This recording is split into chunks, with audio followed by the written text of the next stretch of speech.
જય સ્વામિનારાયણ ભક્તો.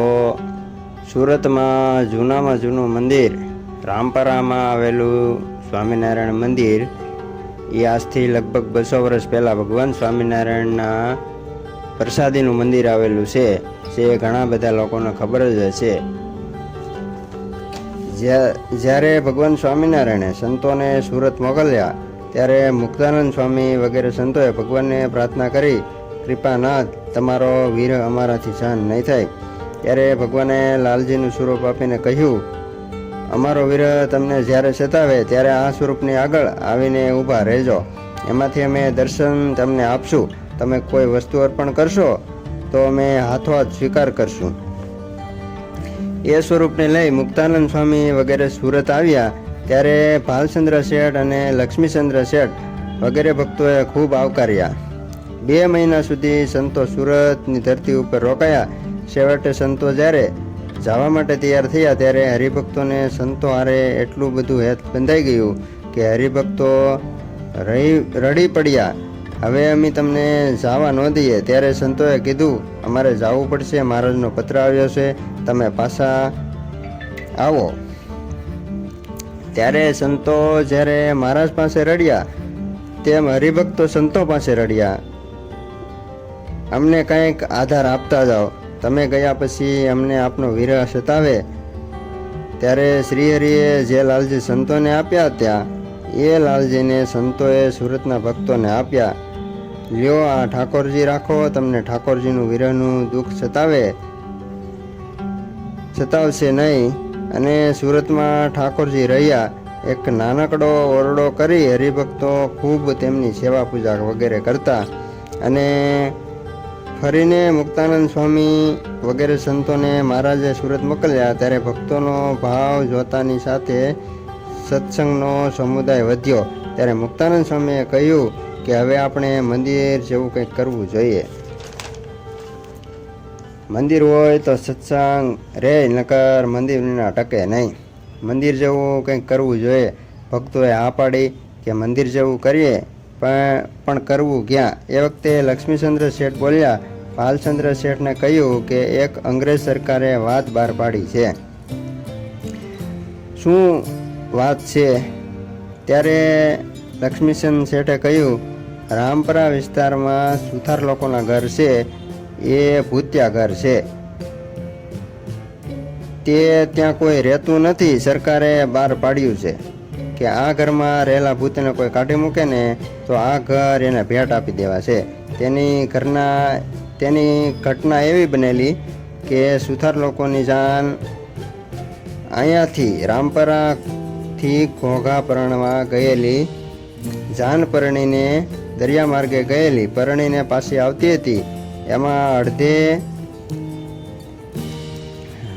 પહોંચ્યા અને દરિયામાં ભયંકર તોફાન ચડ્યું અને ઘડીના 6 ભાગમાં ઉલાળીને જહાજને ઊંધું ઝીકી દીધું અને બધા જાનૈયા મોતને ઘાટ ઉતર્યા. વરરાજા કન્યા સહિત બધાનું મૃત્યુ થયું અને મરીને બધા ભૂત થયા. અને અહીંયા એના ઘર હતા અને ભૂત થઈને અહીંયા આવ્યા તો ખરા, પણ આડોશી પાડોશી કોઈને રહેવા ન દે. કોઈ અહીંયા આવે તો પતાવી જ દે. સરકાર પણ કાપી ગઈ.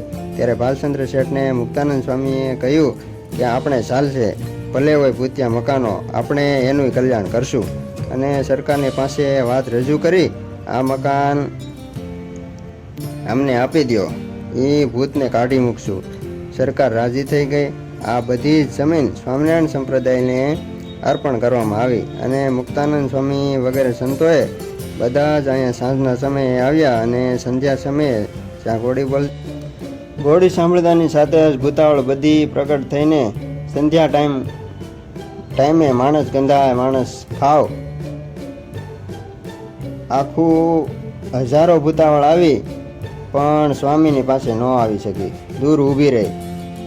સ્વામીએ કહ્યું, આ દિવસો ભોગવો છો અને હજી અમને ડરાવવા આવીશો? ક્યાં ભવે છૂટશો? નથી આમાંથી બહાર નીકળવું, નથી છૂટવું. અને આટલા શબ્દો સાંભળતાની સાથે પોકે રડવા લાગી. સ્વામી, કૃપા કરો, અમને આમાંથી બહાર કાઢો. સ્વામીએ બહુ મોટી કૃપા કરી અને હાથમાં પાણી લઈ ભગવાન સ્વામિનારાયણની શરણ મંત્ર બોલી બધા જ ભૂતો ઉપર છંટકાર્યો અને કહ્યું, તમે બધા જ ભગવાન સ્વામિનારાયણના શરણાગત બન્યા, જાઓ બધા બદ્રિકાશ્રમમાં. બધાને બદ્રિકાશ્રમમાં મોકલ્યા છે અને આ જગ્યા હસ્તગત કરવામાં આવી છે અને મંદિર માટે મહેનત તો ચાલુ જ હતી અને જગ્યા મળતાની સાથે જ ઘરઘરાવ જે લાલજીને રાખવામાં આવ્યા હતા, વિક્રમ સંવત 1866ના અહીંયા રામપરામાં મંદિર બનાવ્યું અને મંદિરની અંદર સ્થાપિત કરવામાં આવ્યા. સુરતનો સત્સંગ ઓર વધ્યો. એમાં વડતાલ જ્યારે મૂર્તિ પ્રતિષ્ઠા મહોત્સવ થયો તે વખતે ભગવાન સ્વામિનારાયણે કહ્યું, અમે સુરત આવશું અને મહારાજ સુરતની ધરતી ઉપર વિક્રમ સંવત 1881માં બીજી વાર પધાર્યા અને અહીંયા જ્યારે લાલજીનું સ્થાપન તો થઈ ચૂક્યું હતું, મહારાજને મંદિર પાસે જ્યારે લાવવામાં આવ્યા ત્યારે એ વખતે મહારાજ બહુ રાજી થયા ને મહારાજ આશીર્વાદ આપ્યા, અહીંયા ભવિષ્યમાં શિખરબંધ મંદિર થશે. અને પછી તો હરિભક્તોને પણ ખૂબ જોમ ચડી ગયું. મહારાજના આશીર્વાદ મળ્યા, શિખરબંધ મંદિર થશે અને વિક્રમ સંવત 1884માં હરિભક્તો ગઢપુર ગયા અને મહારાજને વિનંતી કરી છે, કૃપાનાથ અમારે ત્યાં આપે કહ્યું છે તો વહેલું મંદિર કરો.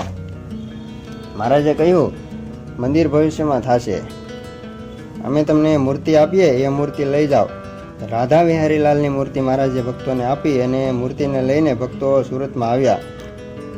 મહારાજ તો ધામમાં સિધાઈ ગયા હતા, પણ મહારાજ આદિ આશ્રય શ્રી રઘુવીરજી મહારાજ અને સદગુરુ ગોપાળાનંદ સ્વામી એને આજ્ઞા કરતા ગયા અને નિત્યાનંદ સ્વામીને પણ આજ્ઞા કરતા ગયા કે તમે સુરત શહેરની અંદર આ મૂર્તિને સ્થાપિત કરજો અને મંદિર કરજો. નિત્યાનંદ સ્વામીને આ કામ સોંપવામાં આવ્યું.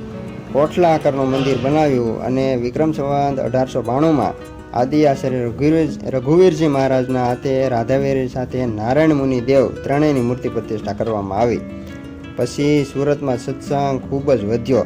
પછી જ્યારે સુરતમાં ઠાકોરજી પધરાવ્યા ત્યારથી સુરતમાં સત્સંગ આજ સુધી વધતો જાય છે અને આખા સંપ્રદાયે નોંધ લઈ લીધી છે કે વધારેમાં વધારે સત્સંગનું બળ સુરતમાં છે. અને પછી નિત્યાનંદ સ્વામીએ કોઠલા આકારનું મંદિર બનાવ્યું ત્યારે સત્સંગ ખૂબ જ વધ્યો. ત્યારે લક્ષ્મીચંદ શેઠના દીકરા ગંગારામ શેઠ એને કહ્યું કે મારી પાસે ખૂબ જ સંપત્તિ છે, એ સંપત્તિ મારે ક્યાં નાખવી, મારે આ સંપત્તિ ભગવાનને અર્થે વાપરી નાખવી છે અને મારી ઈચ્છા એવી છે કે શિખરબંધ મંદિર બનાવો.